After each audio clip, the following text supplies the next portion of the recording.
Ngayong gabi, Anong himala ang kailangan ni Jerry para matakasan ang pagsusugal at iba't ibang bisyo? Wala na talagang pag-asa. Parang dead end na talaga ng buhay ko. may himala pa bang naghihintay kay Baby Paige sa gitna ng kanyang matinding pagsubok? Kung pakiramdam mo, wala ka nang malalapitan o maaasahan, ang mga kwentong ito ang magpapatibay sa iyo. The Miracle You Need! Tampok sa The 700 Club Asia. Susunod na.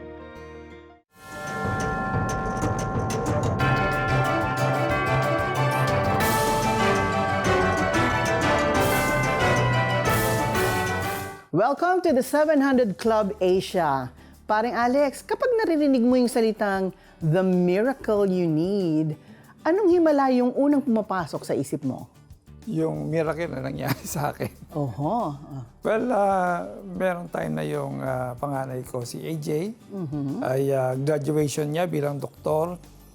Eh, hindi ko, may dala na kaming pera, nagbayad na kami, tuwan-tuwa na kami, nagpa-picture pa ako doon sa harap nung, alam mo na, yung doon sa cashier. Sabi ko, oh, hindi na tayo magkita, graduate na yung anak ko. Alam mo naman ang tuition ng mga bata, tuloy-tuloy yan, di ba? Yeah. Lalo na yung pagdodoktor. Correct. Kailangan mo ng treasure. So anyway, so all is set. Tuwan-tuwa na si AJ. Nang biglang pinatawag kami na meron palang yung mga hindi namin nabayaran on time, no, meron palang interest yun. Oh my. Sabi nila, you need to come up with that money in before the closing. Oh. 5 p.m. Eh, saan mo kukunin yun? Diba? Kung may kakausapin ka, hindi ka naabot ng 5 p.m. So gumawa ng miracle si God. Parang yung be still and know that I am God. Nag-pray ako kasi wala nang magawa talaga eh. Yung pala, yung mother-in-law ko, nakasama ko, tahimik lang. Sabi niya, may pera ako ito.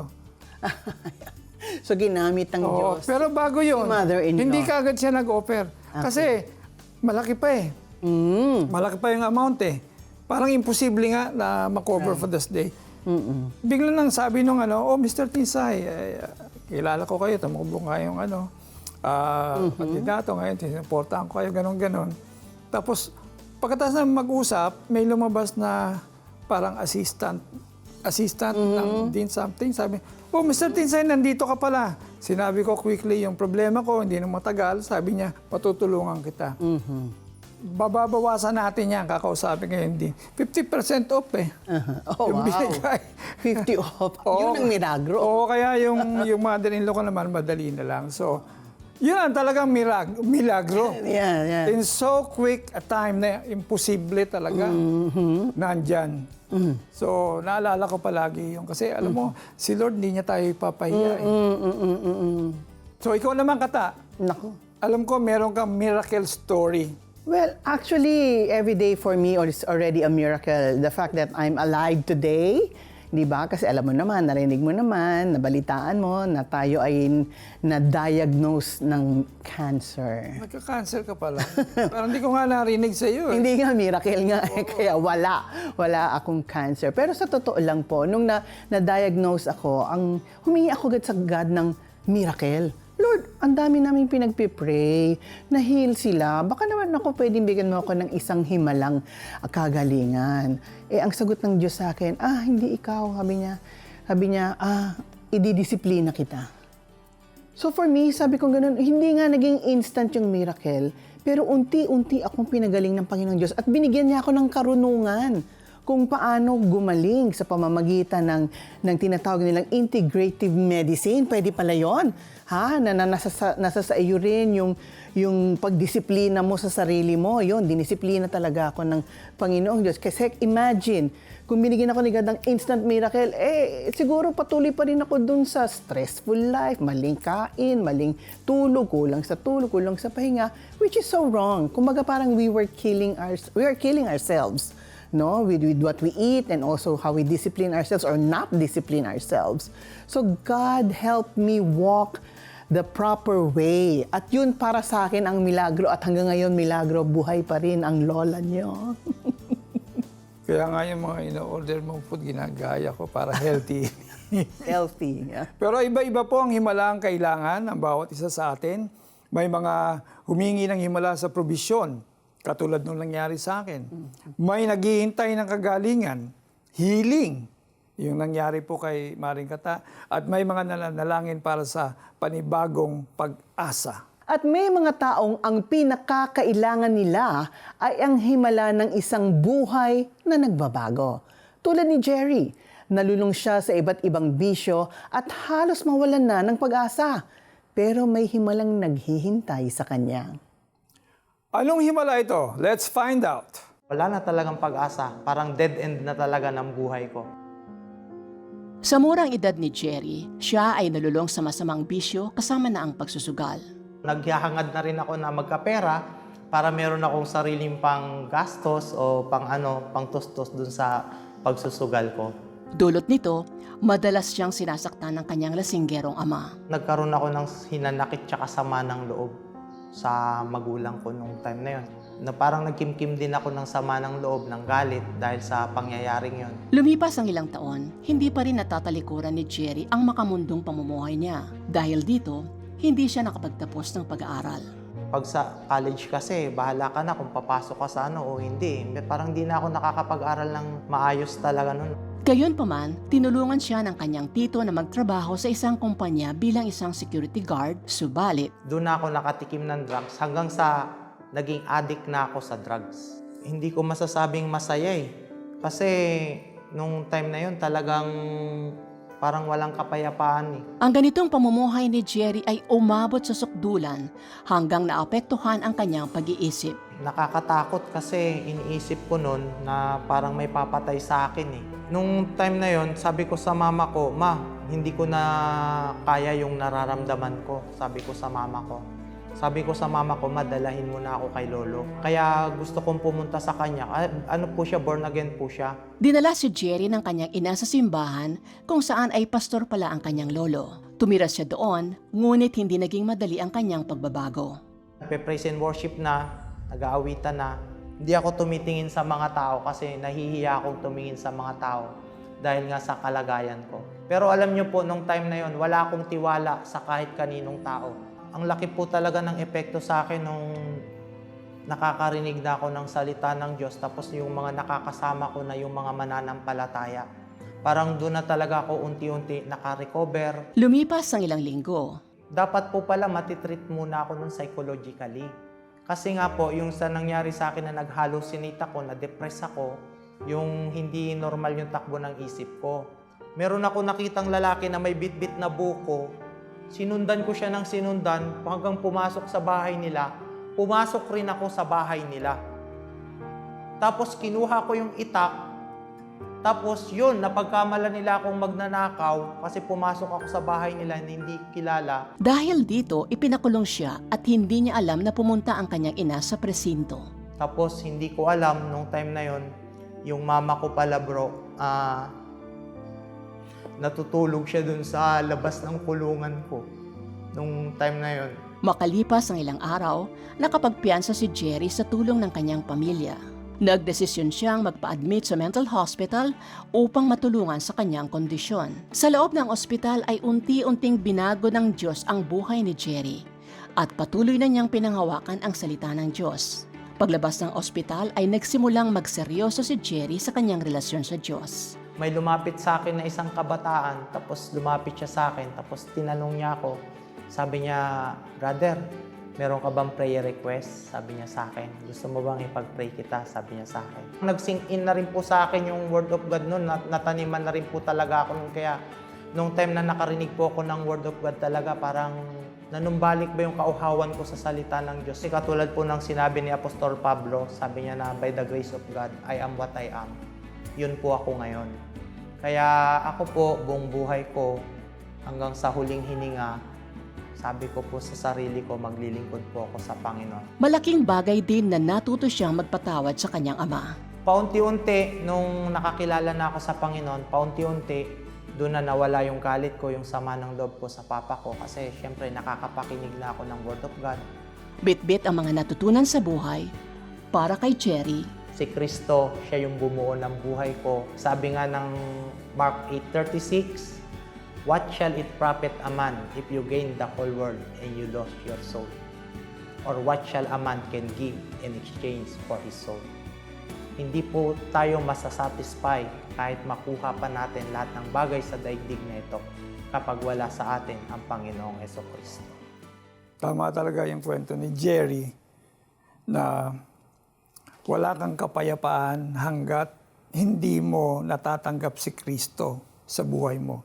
So, lahat ng problema natin, whether kung ano man yung sinasabing investigasyon sa mga mali-maleta or whatever, hindi ang problema natin is not just political, economical, spiritual po ang problema natin.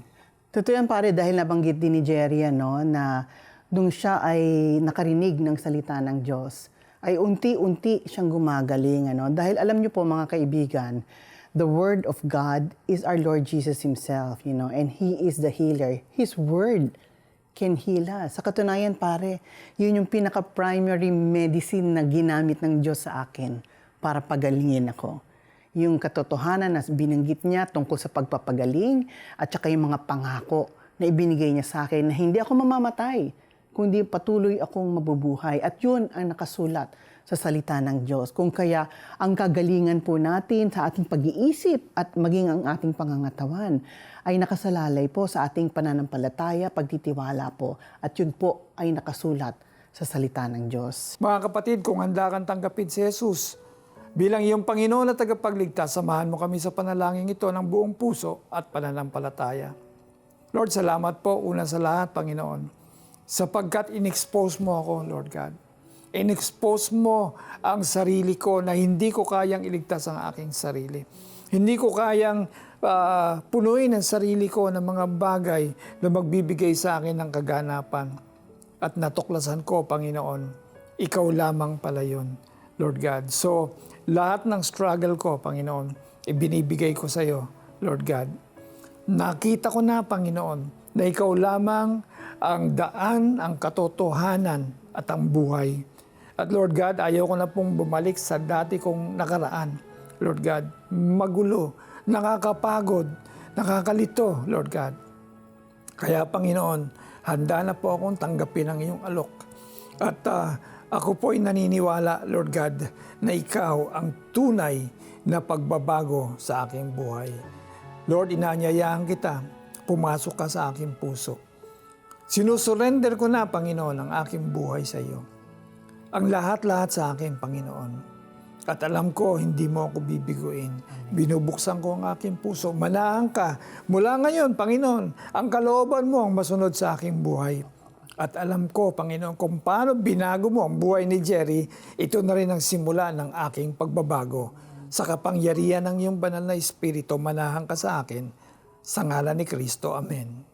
Sumabay ka ba sa prayer at tinanggap si Jesus bilang Diyos at tagapagligtas? Balitaan mo naman kami. Please send us the message, yes, tinanggap ko si Jesus, through text or via the 700 Club Asia Facebook Messenger or comment section ng YouTube channel. O tumawag sa Prayer Center para mapagdasal ka namin. Grow in your faith, join our online Bible study group today. Just type BSG in the comment section of the 700 Club Asia YouTube channel or Facebook Messenger to receive details.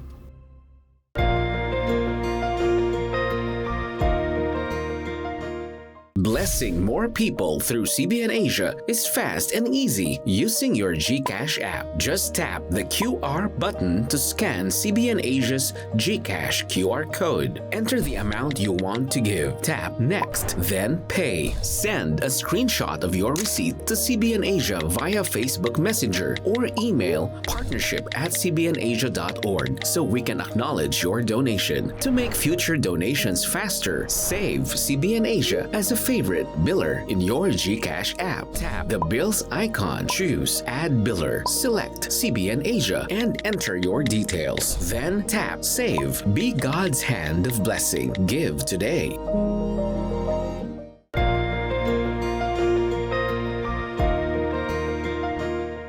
Minsan, ang himalang ipinagdarasal natin ay agarang kagalingan. Minsan naman, probisyon. Pero paano kung ang himalang kailangan mo ay lakas para magpatuloy habang naghihintay sa sagot ng Diyos? Yan ang naranasan ng ating guest ngayon.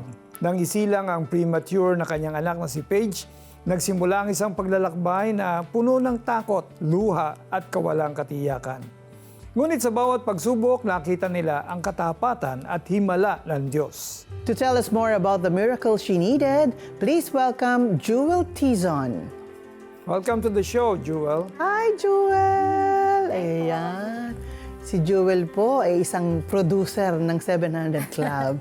Kaya siya kasama natin ngayon. Pero merong kwento si Jewel sa atin. Di ba, Jewel, yung isinilang mo si Baby Paige, no? Bilang isang ina, ano yung naramdaman mo nung sinilang mo siya? Ang naramdaman ko noon, bittersweet po eh.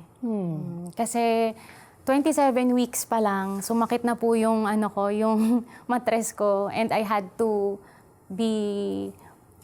go to the emergency room. Tapos natatakot, tapos meron din po akong kaba, tapos excited din. Pero mas marami yung kaba, mas marami po yung takot. So, habang nasa NICU, ito yung parang ICU ng mga baby, di ba? Si Baby Paige, paano naapektuhan ang inyong pamilya? Emosyonal, pinansyal, at spiritual?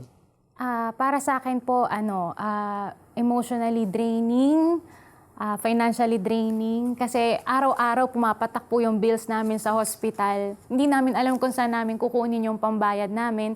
Tapos, uncertain din ako kasi hanggang kailan kaya yung anak ko tatagal sa hospital, makakayanan kaya niya, makakasurvive kaya siya. Sana mabilis lang, ganun, para makapiling ko na kagad siya. Kasi hindi ko po siya nahawakan agad. Pero Jewel, dumating ba sa puntong naisip mong hindi ninyo kakayanin ito at give up na kayo? Actually, pangalawang araw pa lang po na nasa NICU siya, gusto ko nang sumuko. Parang na-feel ko na trapped ako sa situation na, Lord, gusto kong makaalis. Alisin mo ako ngayon. Kasi parang, hindi ko alam saan kukuha ng lakas eh. Parang kakapanganak ko lang, stress na stress ako. Siyempre, kailangan ko rin alagaan yung sarili ko. Tapos wala rin akong breast milk. Walang lumalabas, sobrang stress. So, hindi ko po alam gagawin ko. So, dumating sa punto na parang, Lord, hanggang kailan to? Tas may one time po na nagluluto ako ng breakfast bago kami pumunta sa hospital, bago kami dumalaw sa NICU. So nagluluto po ako. Inisip ko yung time na habang pinupour ko yung cooking oil sa pan, sabi ko, Lord, pati ba tong mantika mauubos na? Pati ba to kailangan naming tipirin? Kasi lahat naialat po namin sa sa medical expenses. Pero dumating ba sa pag-iisip mo at all na, Lord, kawawa naman ang baby ko, sige, kunin mo na siya? May ganun po. Pero mas gusto ko pa pong makasama yung bata. Sabi ko, Lord, bigyan mo ako ng chance na maalagaan ko tong anak. Kasi naniniwala ako na binigay mo siya sa akin kahit sa panahong di ko inaasahan. Dahil nga po, before, may PCOS po ako noon eh. So, nung sinabi ko kay Lord na, Lord, gusto ko na pong maging mother, gusto ko na ma-experience maging nanay. So, after that prayer, 1 month later po, nabuntis ako. Wow. So, sabi ko, Lord, binigay mo to sa akin dahil tinawag mo akong maging mother. So, yun po talaga yung pinangahawan ko na sagot po ni Lord. Gusto naming malaman kung paano lahat nagsimula yung proseso ng himala ng Diyos. Alam ko, hindi naman yun instant, di ba? Yung una po, dahil nga po nauubos na yung yung savings namin. Tapos yung anak po namin, sinasabi ng nurses, nire-report sa amin na hindi siya nag-gain ng weight, ganyan. Tapos, so gumawa ng way yung Lord para makatransfer po kami sa isang government hospital, pero sa Pampanga. So inaccept namin yun, yung offer na yun, kasi alam namin na doon magkakaroon kami ng peace of mind, kahit sabihin natin sa financial aspect lang. Tas bukod po doon, dahil nga po na-open up sa maraming tao yung situation namin, bumuhos po yung mga taong tumulong. Na before, hindi ko naman na-experience na tulungan na yung mag-fundraise yung mga tao for you. Tapos hindi rin, sobrang private kong person, hindi ko nagagawa yun na mag-ask ng help. Pero at that moment na, sige, basagin natin yung pride ko.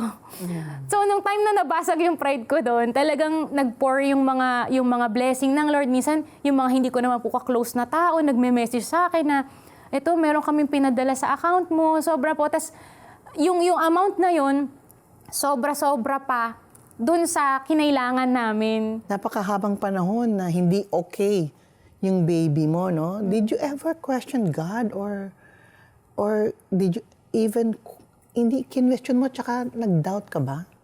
Doon na po, opo, may dumating ako sa puntong yon na, Lord, ibibigay mo ba talaga to sa akin? Kasi napapagod na rin po ako noon eh. Parang hindi lang po araw yung binibilang ko eh, linggo. Hanggang sa umabot ng buwan. Tapos yung report sa amin ng doktor, Mami, yung anak mo, hindi naman nag-gain ng weight, ganun po. So doon ako pumasok sa point na, sige Lord, yung tinanong niyo po kanina kung gusto ko nang i-let go siya, doon na po sabi ko, sige, i-let go ko na Lord kung ano yung, nililet go ko na po, kung ibibigay mo siya sa amin, o kung you will let her stay, sige Lord, surrender na po ako sa'yo. Kasi sa'yo naman siya nanggaling. Yun po yung nasabi ko nun sa Panginoon. Mahirap aminin sa Lord yon ha? Yung Lord, ibibigay ko na sa'yo, I'll let go. Mahirap yon kasi anak yan eh. Parang hindi natural, di ba pare, na yung anak mo eh nahihirapan. Tapos ito ikaw, wala kang magawa. Di ba? Meron akong personal na tanong sa iyo. Kasi producer ka, di ba? And I'm a journalist. Now, siyempre ikaw yung nag-i-interview sa mga tao, testimony nila, paano po naghimala ang Diyos sa buhay nyo. Ano ngayon ang feeling mo na ikaw ngayon na nakasalang at ikaw ang recipient ng miracle at ikaw yung nagsishare sa manonood ng The 700 Club Asia ngayon? Ayun, sobrang ito pala yun, sobrang personal po. Parang doon ko na-experience si Lord na,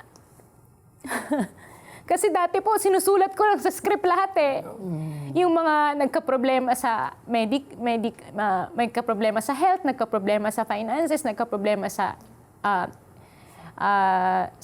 pagsubok. Pero ngayon, I found myself in this situation na yung pang-script na rin po yung story ko. So, nasabi ko lang po talaga sa Lord noon na, Lord, one day, naniniwala ako na ako naman yung magkukwento. Yung anak mo pala, natuklasan ng doktor, may butas yung puso. Yes po. Ay, sagutin mo na ngayon yan.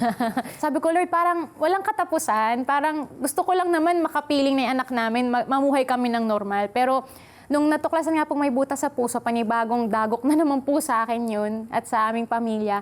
Tapos naghintay lang po kami kasi kinlaim ko po talaga kay Lord na, kasi na-subject po siya sa open heart surgery. So sabi ko, Lord, gumawa ka na ng miracle noon na munti ka ng mahiwa, dito munti kang matracheostomy. Pero this time, open heart surgery. So sana wag siyang maoperahan kasi baka hindi po niya kayanin dahil ang liit nga po niya. So, anong age siya noon nung nag-surgery? Ay, hindi po siya nag-undergo ng surgery. Praise God! Ayun pala, yung miracle. Opo. Tapos, yun po, hanggang sa dumaan po siya sa medical procedure para i-test po yung heart niya talaga. Hanggang sa na-find out po na wala po siyang butas sa puso. So, no need for open heart surgery. Oh, wow. Praise God. Kumusta na si Paige ngayon? Ayun, si Paige po ngayon ay isang napakamasayahing bata. Tapos, nagsasalita na po siya. Mahilig po siyang kumanta ng Jesus Loves Me. Totoo naman. Pag tinanong ko rin po siya na sinong pinagaling ni Jesus, sasabihin niya, ako po. Ganun po. What do you consider is God's greatest miracle in your journey? Paige's healing, His provisions, or the way He moved and transformed your faith? Actually, lahat po yun. Pero the way God transformed my character, the way God provided for everything, sobrang, yun po yung I consider miracle. Kasi wala pong makakagawa nun eh. Walang ibang makakagawa nun kundi yung Lord lang.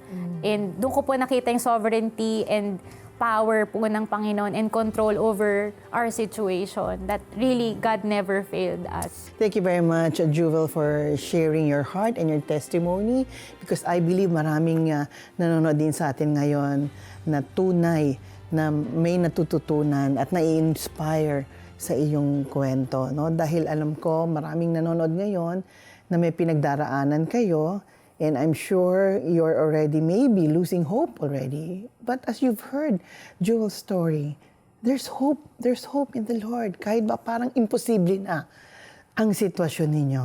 So, kung kayo po'y nangangailangan ng panalangin at kagalingan, tayo po'y maniniwala sa ating Panginoong Diyos. Tayo po ay lalapit sa Kanya in faith. Kailangan po tayo ay naniniwala at nagtitiwala. And the Lord cannot refuse anybody who comes to Him in faith. In fact, ang dami nung lumapit sa Kanya at sinasabi niya, your faith has healed you. And according to your faith, it will be done to you. So let us pray. Father God, marami pong salamat unang-una sa buhay ni Paige. Thank you, Lord, that you saved her. That even from the beginning of time, Lord God, she was your idea. Lord, you wanted her to live. And you want her to have a good, normal life. And you want her parents, Lord, to enjoy her company here on earth. And for them, Lord God, to take responsibility for her in raising her. And thank you, God, for how you have come through for them. Lord God, for healing Paige, for providing everything they need, and also, Lord, for increasing the faith of this family. Lord, may mga nanonood po ngayon, may mga sakit ng kanilang anak, sinisipon, mayroong pneumonia, may dengue, yung iba pa nga, Lord, baka may COVID. In the name of Jesus, Lord, we know, Lord, that you want to heal. So by faith, Lord, we claim your healing right now.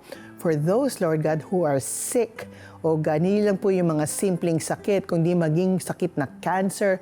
O God, as you have come through for me, Lord God, in the name of Jesus, God can heal your cancer, whoever you are, in the name of Jesus. Just believe and just receive your miracle healing right now in the name of Jesus. Meron ding mga gusto ni Lord pagalingin yung mga hindi makalakad ng maayos dahil may problema kayo sa tuhod nyo o sa paan nyo at maging sa inyong likuran. In the name of Jesus, just believe that you can walk and you can walk freely and comfortably in Jesus' name right now. Just walk, kapatid, because God is the one who's healing you. And thank you, Father, that you're answering our prayer, oh Father God. Thank you, Lord, that you are our healer. You are our provider, oh God. And you are our Savior, oh God. Everyone, Lord, who needs to be rescued right now, Lord God, from any sickness, in the name of Jesus, come, Lord Jesus. Amen. Amen.